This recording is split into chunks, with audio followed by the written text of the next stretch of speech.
Welcome to another Founder Wisdom Pod. We have ofer Lidsky with us today. Ofer is a CEO and founder of an interesting business called Excellent Brain. We're going to talk about neurofeedback solutions today.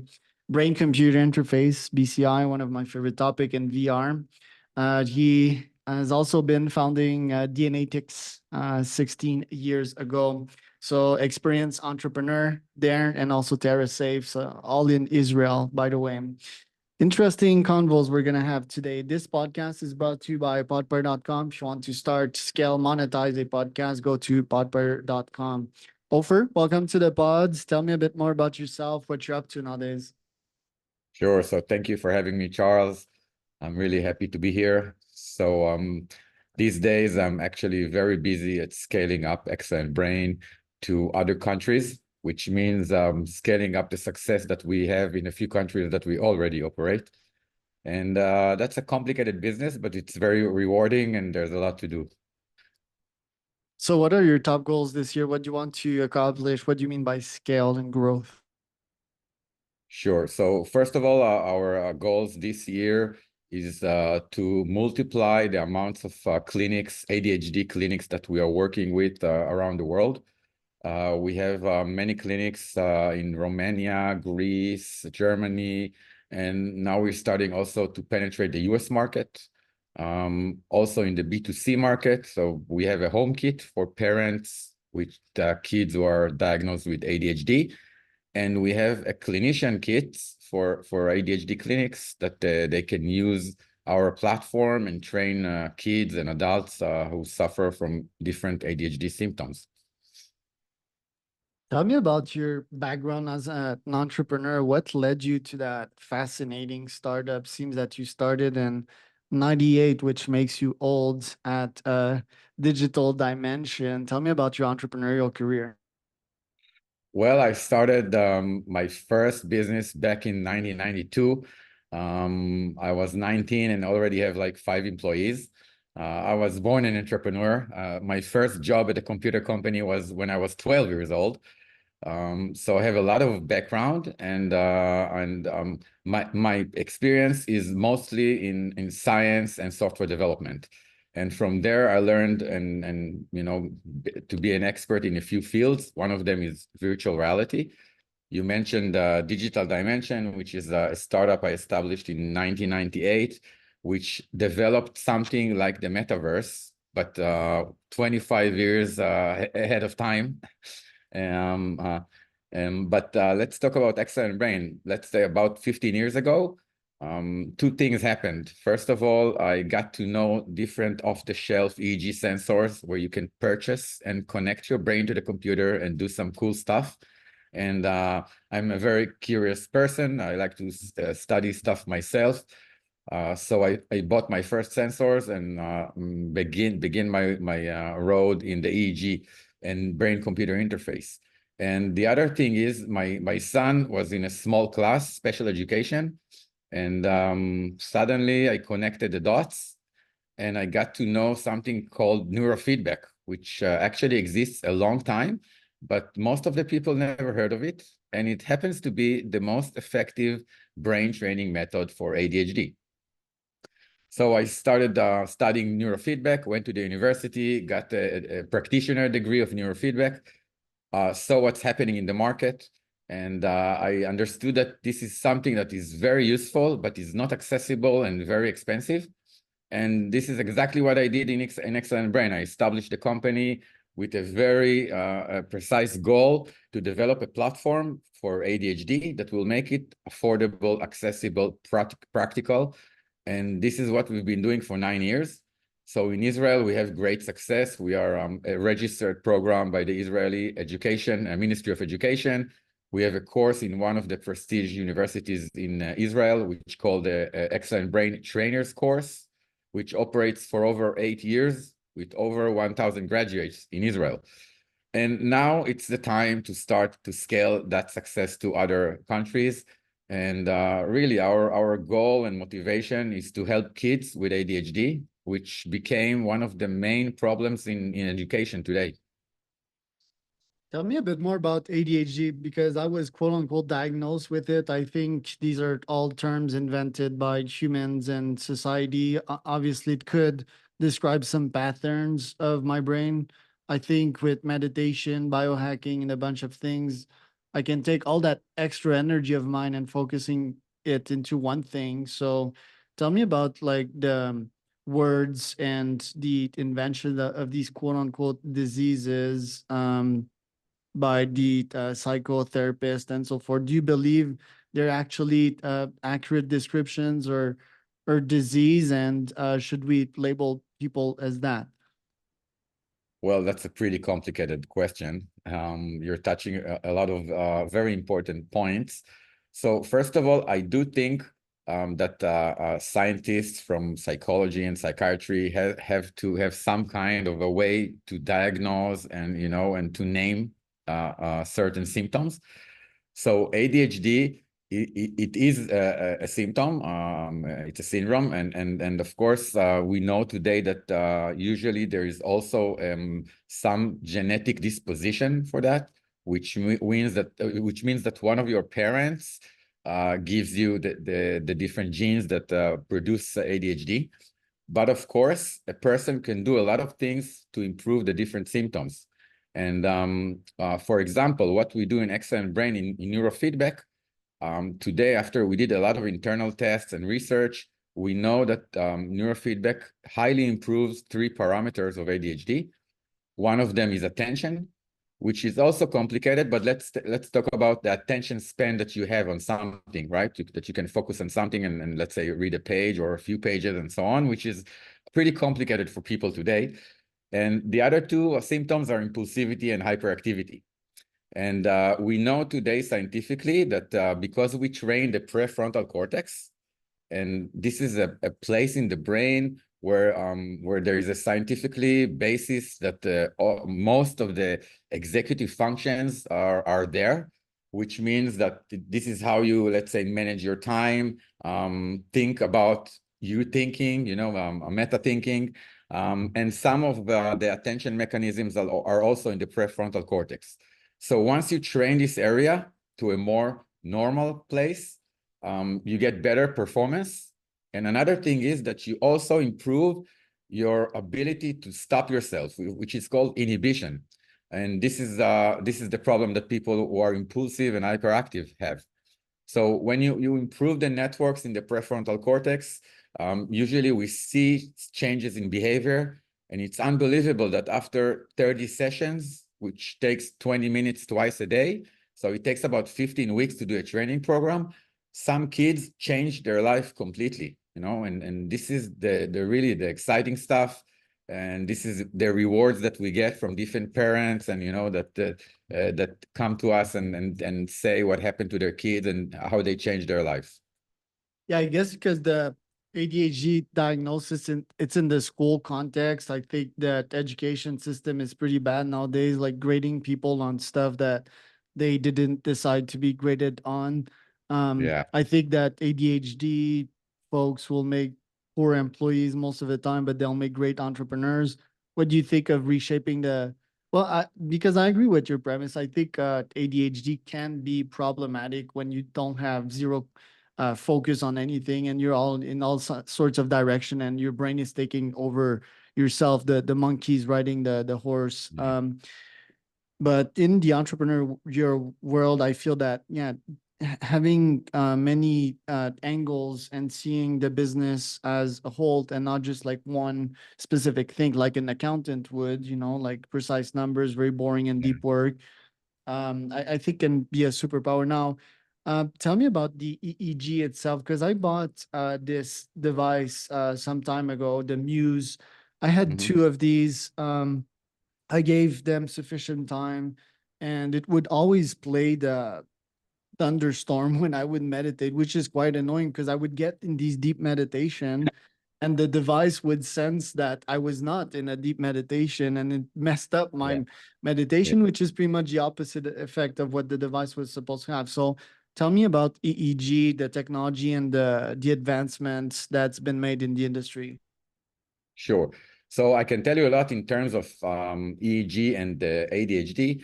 Since the 80s, people are using neurofeedback for ADHD, and there has been thousands of different researchers around the world.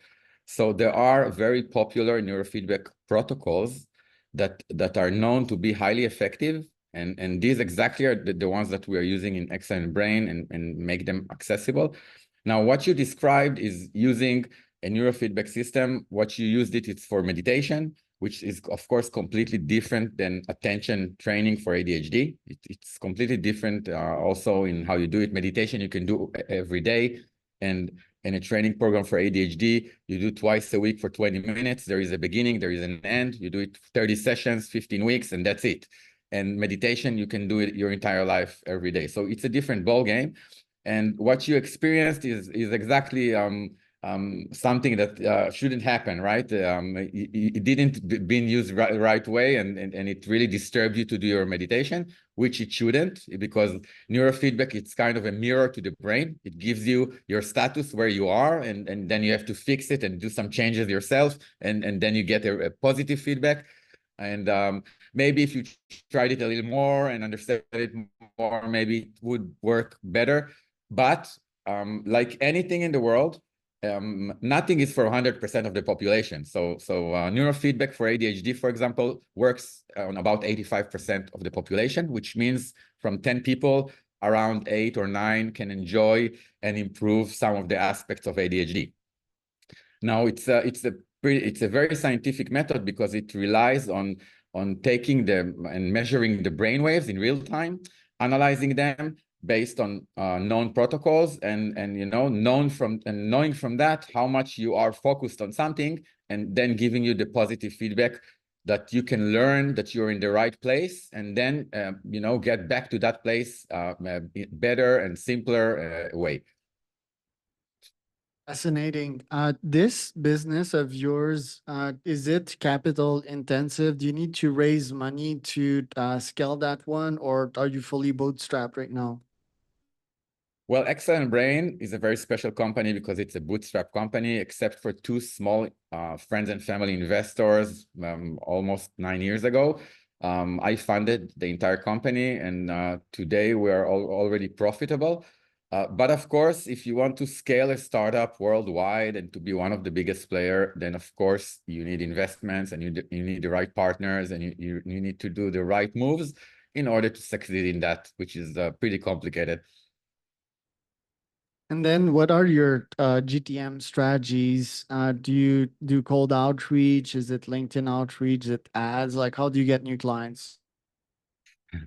Well, over the years, we tested a lot of methods. So, and we do use today a few methods. One of them are campaigns on Instagram, Facebook, TikTok, which from there we get either B2C leads that needs a home kit, or clinicians.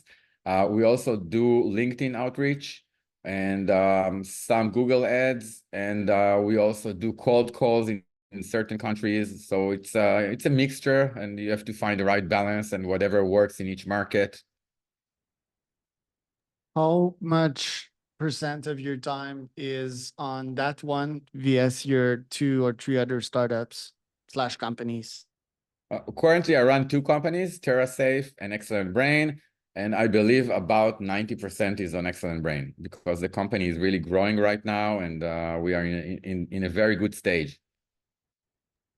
How do you feel an ADHD brain could interact with an AI agent to skyrocket productivity? Do you think there would be an unfair advantage in being ADHD and be like, oh, seeing the holistic picture, being in quote unquote all directions, and outsourcing to AI agents that would be 10,000 times more productive than a deep worker? Well, first of all, we have to understand that ADHD has its pluses, like you said. It's really connected to creativity and to the possibility to think in many ways. But the real secret is to keep the balance, right? Because if you are flying too much and you have too many thoughts and you cannot accomplish anything, then you will not get anywhere. And if you're too squared and you cannot think out of the box, then you probably won't get anywhere as well. So you have to have the right balance in order to succeed and really manifest all these great ideas that people, entrepreneurs have. And I think that's the biggest obstacles for entrepreneurs, is to take an idea and manifest it to success. It's a really, really big process that usually takes years on years. Where would you see the future of BCI going? For example, I do think that devices such as Neuralink can save the world. One from AGI, merging with AGI, and second, from very aggressive tyrants and world leaders that seem to not value human lives because of mental illnesses, quote unquote, like lack of empathy. Some of them are psychopaths, narcissists, and Yeah. these are all terms like prescribed, but they describe one thing, and it is that these people value their own selves way more than others, and somehow these people find themselves in positions of power. So I believe that a BCI, for example, could help you think about the others, help you think about the real scenarios of your action, and dropping a nuke on 2.5 million people, for example, and feel the pain that these people would feel, for example. So a BCI could allow that the brain can try visualization, but yeah, it's in vain, sort of. So what do you think about the future of BCIs, and do you think we'll have a Neuralink in our lifetime? Well, like a lot of technologies, you can take it both ways, to the good side or to the bad side, right? Let's say nuclear technology, you can build bombs or you can build nuclear facilities to produce electricity, So here it's the same. So if you take technologies like Neuralink and so on, that tries to connect technology to your consciousness, which in some ways can be really amazing, especially for handicapped people and people who needs, stuff to make it in the world. But if it will reach a way that, let's say, I don't know, they play YouTube to your consciousness and you also have advertisements in your consciousness, I think it can go to a bad way. So it depends who will take it and how they will use it. Same for AI, and also I have a lot to say about AI, because my personal view is that there is no artificial intelligence, because intelligence is something that requires understanding.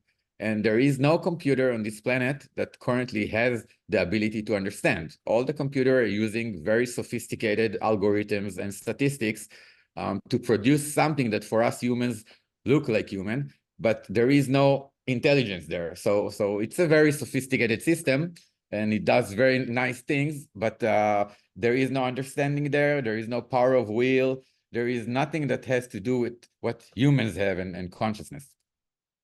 But don't you think that their brains are also very sophisticated machines, and in the end, we don't really understand? It's just like simulating things.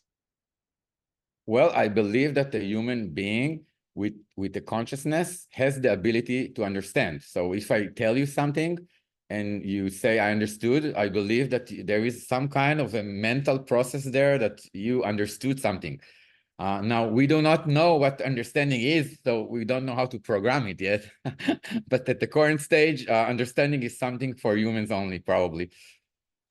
Well, understanding, I think again, it's a simulation. So there's like solid science on the fact that it's chemicals released in your brain that feels good. Oh, I understood, Eureka. But did you really understand? Your brain made you think you understand to strengthen the neuronal connection. Um, but You does it might be mean that right. it's the truth? Nobody really knows, but I do believe that there is something that is called understanding, and it's not some kind of an illusion of the brain. And there is something. Let's say that you sit down and learn something, and you know something new that you didn't know before. There is a process there, and there is something there, and then you can connect it to other things in a way that no computer can still do. I'm not saying that in the future maybe we can produce computer with consciousness. Currently, ChatGPT and LLM and all this stuff, this is not intelligence. This is very sophisticated systems that work very nice. Everyone uses it. But let's say that I don't know if it will be a good thing to connect ChatGPT to the nuclear control systems.